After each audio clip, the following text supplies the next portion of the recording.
The Lord be with you. I'm Deacon Keith Fournier, and our first reading is from the second book of Samuel. All the tribes of Israel then came to David at Hebron and said, "Look, we are your own flesh and bone.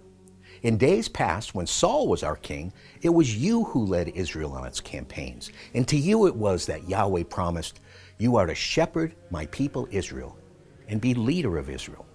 So all the elders of Israel came to the king at Hebron, and King David made a pact with them in Yahweh's presence at Hebron.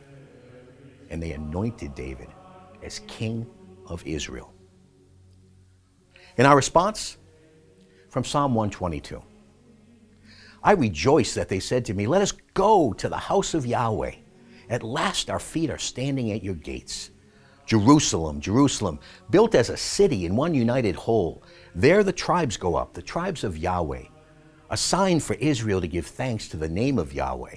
For there are set the thrones of judgment, the thrones of the house of David."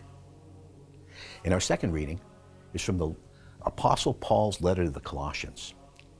"Giving thanks with joy to the Father, who has made you able to share the lot of God's holy people, and with them to inherit the light. Because that is what he has done. It is he who has rescued us from the ruling force of darkness and transferred us to the kingdom of the Son that he loves. And in him we enjoy our freedom, the forgiveness of sins. He is the image of the unseen God, the firstborn of all creation. For in him were created all things in heaven and on earth, everything visible and everything invisible, thrones, ruling forces, sovereignties, powers, and all things were created through him and for him. He exists before all things, and in him all things hold together. And he is the head of the body, that is the church.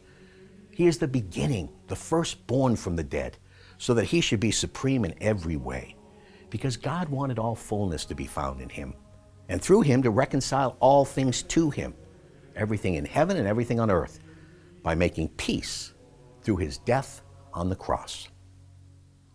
A reading from the Holy Gospel according to St. Luke. The people stayed there watching. As for the leaders, they jeered at Jesus with the words, "He saved others, let him save himself if he's the Christ of God, the chosen one." The soldiers mocked him too, coming up to him, offering him vinegar and saying, "If you are the King of the Jews, save yourself." Above him there was an inscription, "This is the King of the Jews." One of the criminals hanging there abused him.